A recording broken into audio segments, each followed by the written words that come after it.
তোমার রেজাল্ট হয়ে গেছে, তোমার চান্স হয়নি। কেমন লাগছে? তোমার মার হাহাকারটা খেয়াল করো, তোমার সামাজিক মর্যাদাটা খেয়াল করো, কোথায় গেছে?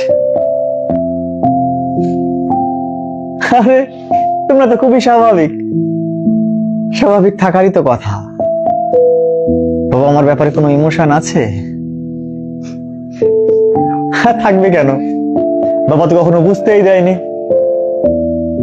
মা তো কখনো বুঝতেই দেয়নি যে তারা তাদের রক্তকে প্রতিনিয়ত পানি করে তোমার জন্য ইফোর্ট করছে, তোমার মুখের একটু হাসি দেখার জন্য, একটু খুশি দেখার জন্য রাত দিন পরিশ্রম করে যাচ্ছে, দিনের পর দিন নিজেকে যন্ত্রণা দিয়ে যাচ্ছে। বারবার রিকোয়েস্ট করেছে, মিনতি করেছে যে তোমার পড়া দরকার, তোমাকে সিরিয়াস হওয়া দরকার, আর তুমি তোমার সেই সিরিয়াসনেস না থাকার কারণে আজকে তোমার চান্স হয়নি। কেমন লাগছে ওই বাবার কুঁচকে যাওয়া মুখ দেখে? কেমন লাগছে ওই মার দুমড়ে মুচড়ে যাওয়া দেখে? ভালো লাগছে? ভালো তো লাগার কথা। তোমরা তো খুব ইজি, অথচ এই বাবাদের, এই মাদের যদি একদিনের একটু অনুভূতি। গতকাল একজন গল্প করছিল যে একজনকে দেখে 3 তলাতে ইট উঠাচ্ছে একটা ভদ্রলোক, মাথার উপর একটার পর এক ইট নিচ্ছে, যতক্ষণ পর্যন্ত হাত দিয়ে শেষটা ধরা যায়, নিয়ে 3 তলাতে ও 1 ঘন্টা যাবত অপেক্ষা করছে এবং দেখছে এই লোকটা কিভাবে কাজ করে। অনেক কষ্ট করে নিয়ে একে একে এইভাবে উঠছে আবার নামছে ননস্টপ। 2 ঘন্টা পরে যখন লোকটা নামলো, তাকে জিজ্ঞাসা করছে, ও ভাই এত পরিশ্রম করছেন? লোকটা ধুলাবালি মাখা রুমাল দিয়ে, গামছা দিয়ে চোখ মুখ মুছতে মুছতে বলতেছে, ভাই এগুলো করছি আমার ছেলে মেয়ের জন্য, ওরা শহরে আছে, বিশ্ববিদ্যালয়, মেডিকেল, নার্সিং অ্যাডমিশন দেওয়ার জন্য শহরে আছে, ওদের জন্য টাকা জোগান দেওয়ার জন্য। আমার মেয়ে যখন আমাকে বলে যে বাবা আমি খুব সিরিয়াসলি পড়ছি, তখন না আমার এই কষ্টের কাছে তাদের যে অনুভূতি, এই অনুভূতির কারণে আমার এই কষ্টগুলো অত্যন্ত নগণ্য হয়ে যায়, তুচ্ছ হয়ে যায়। আর তুমি কি করছো? সারাদিন ওরকম পরিশ্রম করবার পর তোমার বাবা 800 থেকে 1000 টাকা পাচ্ছে, আর তোমার মা, আমি আগে বুঝতাম না জানো, আগে জানতাম না, এখন বুঝি। আমার সন্তানটা যখন অসুস্থ হলো, তখন আমি প্রার্থনা করি, ডাক্তারকে দেখাই, ওষুধ খাওয়াই, আর প্রার্থনা করি, আল্লাহ আমার ছেলে তো ছোট ছেলে, তুমি ওকে সুস্থ করে দাও, তুমি ওকে সুস্থ করে দাও। বারবার প্রার্থনা করবার পরেও আমার ছেলে সুস্থ যখন না হয়, তখন প্রার্থনা করি হাত তুলে যে আল্লাহ তুমি আমাকে অসুস্থ বানাও, কিন্তু আমার সন্তানকে সুস্থ করো। বিশ্বাস করো, প্রত্যেকটা বাবা মা সেম। আমি আগে বুঝিনি, আমি যখন বাবা হয়েছি আমি তখন বুঝি যে সন্তানের জন্য মায়ের বাবার কন্ট্রিবিউশনটা কি।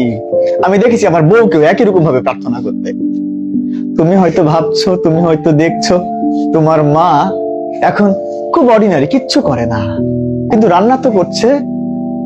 তুমি চোখ বন্ধ করে দেখো বুড়ি, তোমার মা ওই আগুনের দিকে চেয়েছে, মনে মনে ওই প্রার্থনাই করছে, আল্লাহ তোমার কাছে যদি বিনিময় লাগে তাহলে এই আগুনে তুমি আমাকে পোড়াও, কিন্তু আমার সন্তানের তুমি ভালো করো, আমার সন্তান যেন খুশি থাকে, ভালো থাকে, যে কাজে তারা আছে সেই কাজের জন্য তারা যেন সফলতা পায়। আর তুমি কি করছো? তুমি এখানে এসে খুবই আরামে আরামে দিন পার করছো তো। ও মেয়ে, তোমার কি বিবেক আছে? তোমার কি বিবেক আছে? তুমি কি একবারও তাদের এই কন্ট্রিবিউশনটাকে সামনে আনতে পেরেছো? কি বাবাকে ফোন দিতে চাইলা না? বাবার হার্ট অ্যাটাক করবে, ওই অনুভূতি তো আছে যে তোমার নিউজ, খারাপ নিউজ পেলে বাবা হার্ট অ্যাটাক করতে পারে। তাহলে কতটা যন্ত্রণা পেলে একটা মানুষ কলাপস করতে পারে, এই অনুভূতি আছে। কিন্তু নিজেকে সিরিয়াস করা যায় না যে 100% আমি আমাকে সম্পৃক্ত রাখলাম, এখন থেকে কোনোভাবেই এলোমেলো ভাবে সময় নষ্ট করব না। আমি নিজে বিশ্বাস করি, খুব করে বিশ্বাস করি, এখানে সবচেয়ে ভালো শিক্ষক দিলেও সব পেপারস গুলো একদম হুবহু করছি এখান থেকে হবে, কোশ্চেন গুলো এই ব্যাপারগুলো ইনশিওর করলেও তুমি মেয়ে, তুমি যদি সিরিয়াস না হও তাহলে তোমার পক্ষে চান্স পাওয়া সম্ভব না। আরে এই পেপারস তো বাইবেল না, কোরআন না যে সব এখান থেকে সবকিছু হবে। তার মানে আরো অনেক কিছু জানতে হবে, পড়তে হবে। তুমি যদি সিরিয়াস না হও তাহলে পড়াশোনা কিভাবে হবে, কিভাবে সম্ভব? তুমি এখান থেকে বাসায় ফিরছো, বাসায় ফিরবার পরে দেখো রুমমেটরা সবাই মিলে মুভি দেখছে, তোমাকে আহ্বান করলো তুমি আসো মুভি দেখো। আরে তুমি তো সিরিয়াস না, তাই তুমি ওদের সাথে জয়েন করবা। আর যদি সিরিয়াস হতা তাহলে সুন্দর করে ইগনোর করে তুমি বারান্দায় গিয়ে পড়তে বসতে। বারান্দাতেও তারা ডিস্টার্ব করছে আর তুমি সিরিয়াস, তুমি মনে মনে ভাবছো আমি ছাদে গিয়ে পড়বো। ছাদেতেও মশা কিংবা ইনসাফিসিয়েন্ট লাইট, তোমার মনে হবে আমি বাথরুমে গিয়ে পড়বো, কারণ তুমি তো সিরিয়াস। এই সিরিয়াসনেসটা কি আছে নিজের মধ্যে? যদি না থেকে থাকে তাহলে মনে রেখো তোমার পক্ষে কোনো অ্যাঙ্গেলে কোনোভাবেই তো চান্স পাওয়া সম্ভব না। অথচ কি মনে করো খুব ডিফিকাল্ট?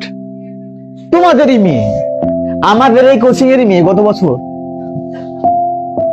বঙ্গবন্ধুতে 97 পেয়ে ফার্স্ট হয়েছে। 9 জন মেয়ে আমাদের ওখানে চান্স পেয়েছে, সকলের মার্কস 90-এর উপরে, বা 2-1 জন আছে 88, 87 এরকম পেয়েও আমাদের ছেলে মেয়েরা ওখানে হয়েছে। এত সহজ কোশ্চেন তোমাদের। ওরা বলে স্যার আসলে একটা ছেলে মেয়ে যদি একটু সিরিয়াস হয় তার পক্ষে এটা চান্স পাওয়া কোনোভাবেই কঠিন না। আর তোমরা তো এই জন্য একবার ফেল মারছো নিজের ব্যাপারে সিরিয়াস না থেকে। কি বুড়ি, সিরিয়াস হওয়া যায়? সিরিয়াস হওয়া উচিত। তুমি সিরিয়াস হতে চাও? তুমি সিরিয়াস হতে চাও? তাহলে কি করা উচিত?